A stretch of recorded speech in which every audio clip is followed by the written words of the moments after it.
Listen, you only see the final result on social media. You don't get to see the countless hours it took to get here or the tens of thousands of hours before that spent perfecting our craft. You don't get to see the sacrifices made or the risks taken. You don't get to experience the doubt, not just the self doubt, but the doubt of those around you.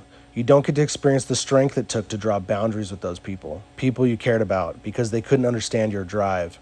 You don't get to experience the fear when quitting your day job, knowing there were people who relied on you, and if you failed them.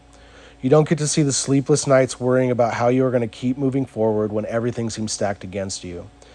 You also don't get to see when later that night the solution to the problem comes and you are so excited that you just get up and go to work. You do this enough times and you start to realize you are completely capable of battling whatever is put in front of you. There is no greater feeling of satisfaction than that of achieving something difficult. This is not the easy road. It is most definitely the hard path. It is not for everyone.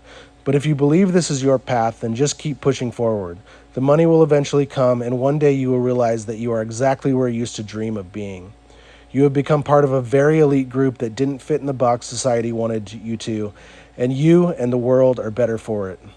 If you'd like to support me or people like me, save that money you were going to spend at the mall and go buy something handcrafted from someone who gives a shit.